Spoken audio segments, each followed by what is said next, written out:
blame them. Wanted better things for themselves. I'm happy for them. But I'm proud to those who stay. Palakpakan ninyo ang inyong mga sakit. Mahirap magtrabaho sa gobyerno. Sa totoo lang. Pati JO, nade-delay ang sweldo. Pero pumanatag kayo. Awa ang Diyos, mararaos natin yan. Ngayon naman, bilang ganti, ito sa mga MHD at mga ospital. 2 weeks ago, your health board with your medical directors already approved the sharing of PhilHealth professional fee 50-50. 50 for medical and 50% to non-medical. Now, I'm just waiting for your salary paper. Kaya kulitin nyo na ang inyong mga direktor ng hospital. Kasi para sa inyo yan. It is there already, accumulating. And I guarantee nobody will touch it. That is for our MHD and our 6 hospital, now 7.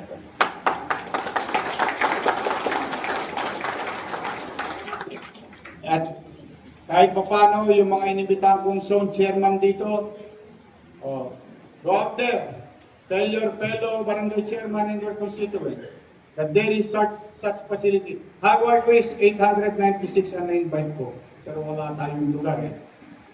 Buti ka ito na nakupahan na natin. Saan kayo nakakita? Ginawa tong ganito. Nawaglit ako sa saglit eh. Alam niyo ba naging opisina to? Kita mo talaga pag walang direksyon ang leader. Smorgasbord. But good thing, through the leadership of Director Padilla, kung magagamit nyo na rin yung escalator. Dati, display lang po yan. Sad to say, I'm no doctors. I'm no doctors. They are doctors. I think they should know better than me.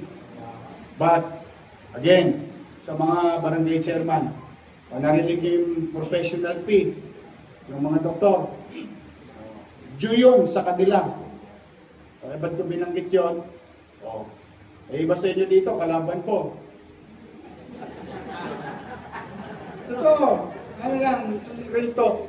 But I don't look at that way. Kanina, sabi ko sa inyo, sa Miyerkules, pwede nyo nang tirahin.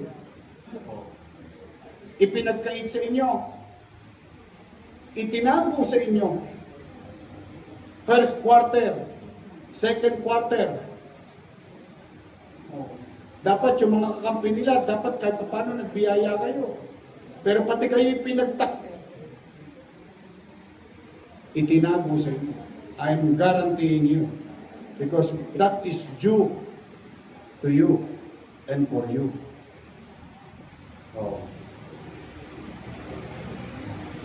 Na-release ko na.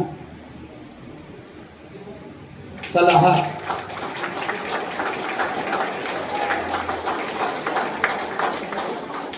At least, magpapanag po tayo sa intersection. Magkikita tayo sa kalsada. Matangos ang ilong ko sasabihin, kakampi, kalaban. What is due to you will be given to you. Walang titingnan sa politika. I hope mapakinabangan nyo yan para sa inyong kabarangay. Nag-text nga pala sa akin ng Meralco.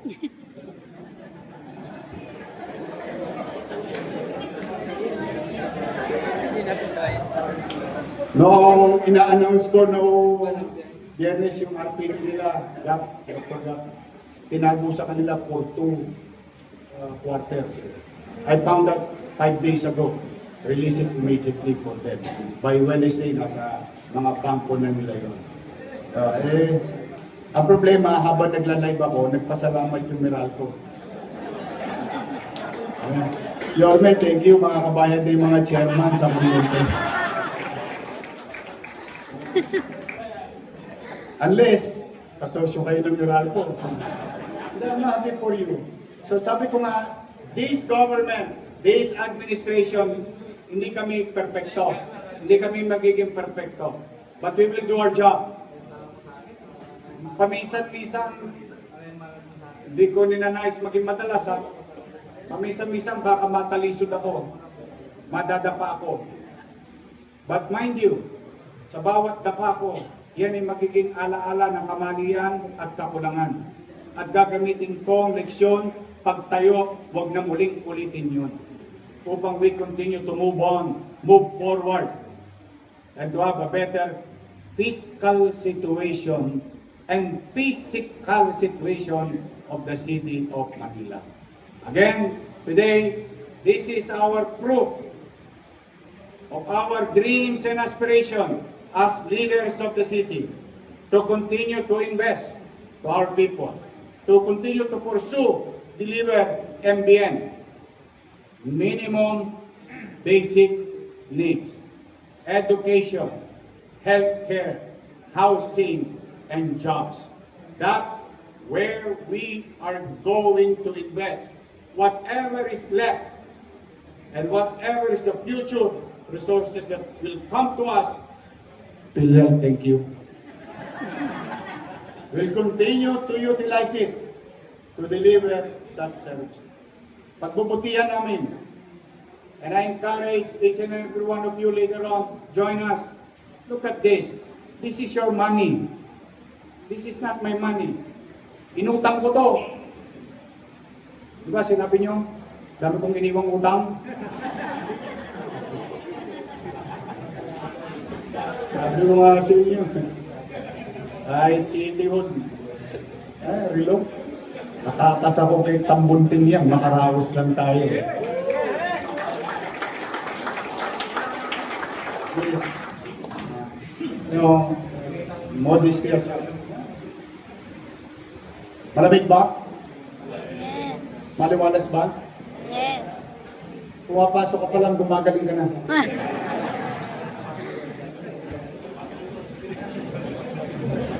Tapos pag nandun ka sa taas, malapit ka na.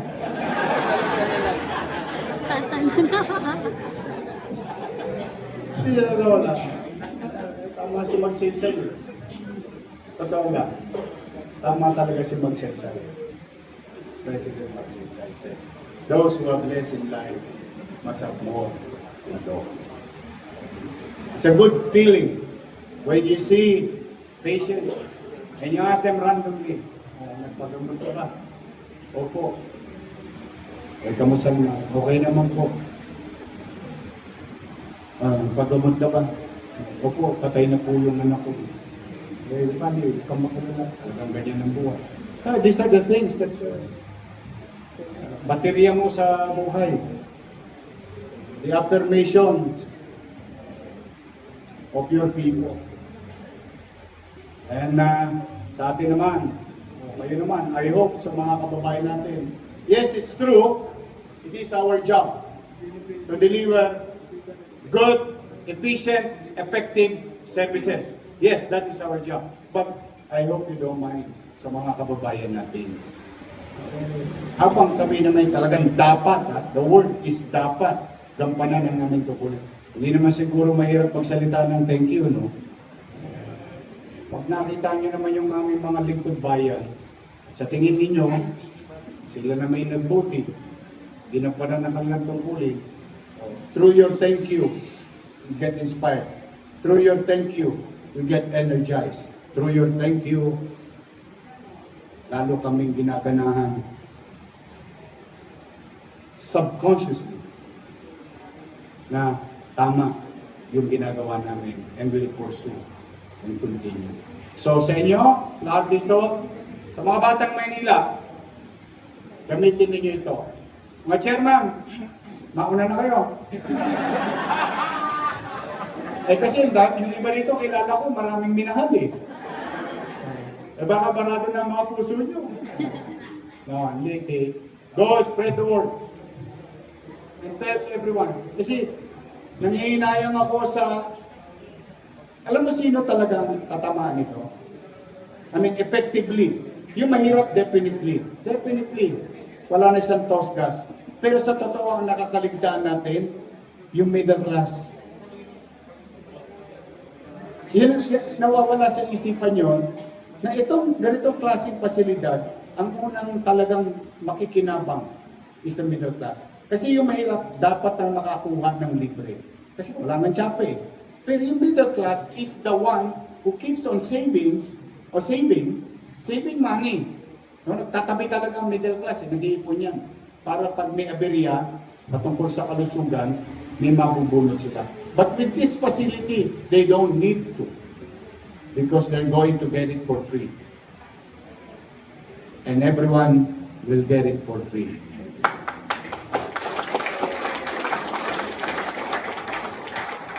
PhilHealth.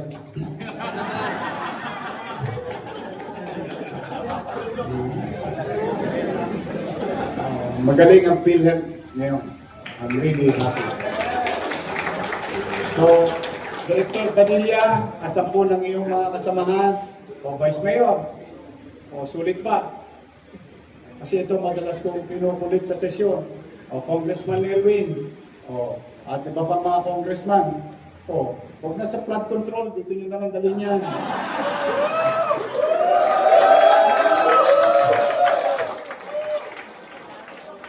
Let our hospital be flooded with budget. O si Congressman Erwin Cheng, yung itatayo dito cancer center, tuloy ha. Kayo mag-alala, baka kinakabahan kayo. Kasi hindi ko siya kapartido, baka itigil ko. Hindi. Eh, binigay ko nga budget ninyo, pwede ko naman itago sa inyo. Pero binigay ko, no. Pag sa tao, benta ng politika. Tayo, natutuloy. Ayan, tuloy ang cancer center ninyo dito. Kaya, nananawagan ako sa mga congressman.